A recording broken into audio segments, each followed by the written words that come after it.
welcome to an episode of What Are You Reading? What are you writing? A place where writers and readers come together to talk about books.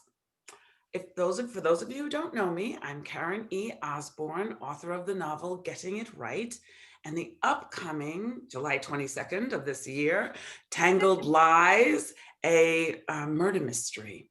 Yay. With me today is a beautiful writer. I have had the pleasure of knowing Beth Herman for many years as a friend, as a colleague, and as a fellow author.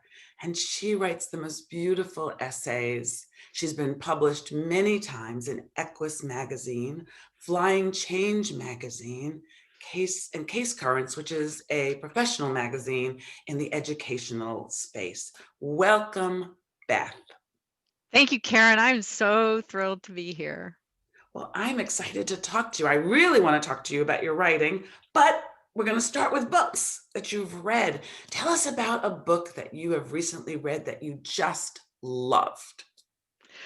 I was absolutely blown away by Leave the World Behind by Rumaan Alam. It's a disaster novel, and I don't read those. Hmm. But now's the time to read about an unnamed disaster that's set within the mundane, funny, sad, selfish details of a privileged family's life. Hmm. A privileged white family of four from Brooklyn rents a remote Long Island vacation home. Their vacation's interrupted by a visit from an older African American couple who say they're the house's owners and that they have to take refuge after a total blackout in New York City. And for some interesting metaphorical reason, the house keeps its power, but they're disconnected from all news, all information, and they're just getting these horrific loud sounds, and all kinds of theories are arising. And the author does a gorgeous job of inserting scary, suggestive facts throughout this story. And the family's denial and refuge in creature comforts feels eerily familiar during a pandemic. The social drama between the four members of the renter's family and the affluent owners is sympathetic, but it's also cutting. So the Hmm. issues of racism are very much at play in this story. Um, the suspense is beautifully managed, and the mixture of natural imagery, animals behaving strangely within this domestic drama, it's an ambitious book. And he he does it in simple language that packs a punch. Wow. Tell us the name of it again and the author. It's called Leave the World Behind, and the author is Rumaan Alam. He's written two other books. I heard him interviewed on Fresh Air, which is how I found out about this book. Yes, it sounded familiar to me, and that's where I heard it. That's the same interview I heard. Oh, I have It's to go get it. it's incredible, and I want to add that a therapist friend of mine told me that when the pandemic hit, her trauma people were doing better than everyone else.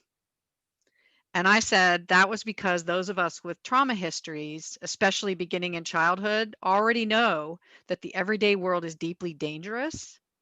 And at the same time, it's unimaginably beautiful. Hmm. And this novel reflects that awareness. Wow. Oh, this sounds wonderful. Well, the next time I talk to you, I'll have read it. And Good. we hope that those of you out there will pick up a copy. And do you have another recommendation for us? Yes, anything by Jane Smiley. She's Yes. amazing. She can adapt Shakespeare. She's a wonderful horsewoman, but she also writes beautifully about academia, family tragedy, and now in Perestroika in Paris about a racehorse, a dog, and a raven loose in the streets of Paris. Yes, I thought about you when I saw that. I thought, oh, I should tell Beth about Oh, this. it's great. It's great. Absolutely That, great. it sounds wonderful. Now let's talk about writing. You and I have had conversations about writing over the years. We've exchanged samples of our writing, and you were so helpful to me with my first book, giving me great insights. So tell me a little. First, tell our audience a little bit about your writing journey. Sure. I started writing when I was 10 with my mother's old typewriter, and she always encouraged me. Then in college, my perfectionism and a professor's comment skewered my confidence, and I just quit for a long time. Or Mm, so I told myself, because the whole time I was quitting, I was filling journal after journal after journal on a daily basis. Then in my 20s, I took a community college class for writers. This is when I was in California. And the teacher said, just tell us a story. Pick one that you're inspired to tell often. Don't edit it, don't shape it, just tell it start to finish, bring it to class, read it to us. So there was no time for me to get caught up in my perfectionism. It was just tell the story.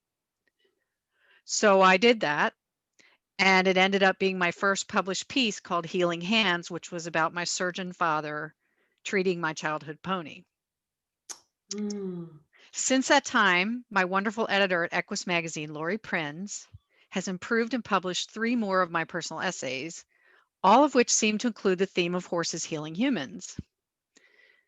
Now I'm working on a couple of new essays that take me back to the past where the horses couldn't really help me. mm. And those are slower to write, and I'm not pushing myself. The book I'm working on will take the shape it takes when it's ready to take it.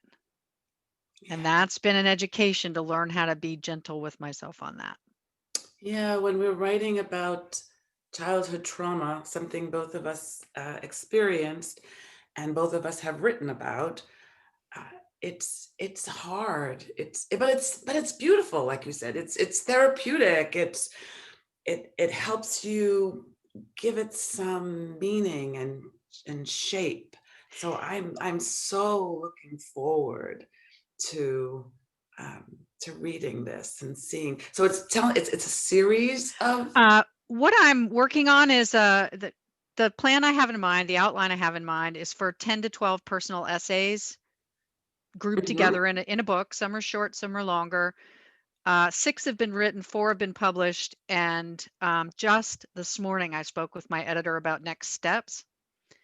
And one of the things that has been a recurring theme, Karen, is every time I start to quail and step back and not want to do it, I'm reminded that the reason I want to do it is that is for others like me, like us. Yes. We need a way to connect. And the other thing that stalls me sometimes is thinking, oh, there's so many people that write about horses and healing and all that, and the landscape's too crowded and there won't be room for me. Well, nonsense. Every one of us would read every book that's ever written, even close to that topic. So why wouldn't they read mine? I love that. What a good message for our writers out in the audience, those who both are aspiring writers, those who have written and can't get that second book or that third book published. I have a dear writer friend who he had trouble after publishing 7 books. Ah, it's just I think it's inherent to the nature of the beast. Because there's a reason why the best writers do about 28 or 30 drafts. We want to Mm. get it right, so to speak. We want to get it right. And we set our standards so high for ourselves that we just stop ourselves. Yeah. Don't you let it stop you. And we want to hear from you. Beth and I are more than willing to answer any questions that you might have.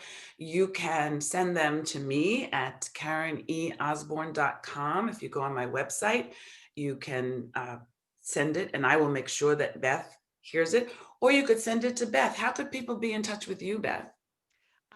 It's Beth at E as in Edward, B as in boy, hermanconsulting.com. So Beth at ebhermanconsulting.com.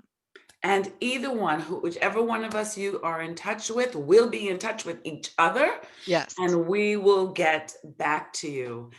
Please, if you have a chance, visit my Facebook author page, Karen E. Osborne Author. That's the whole long name of it, and you got to Yes. put the E in there, Yep.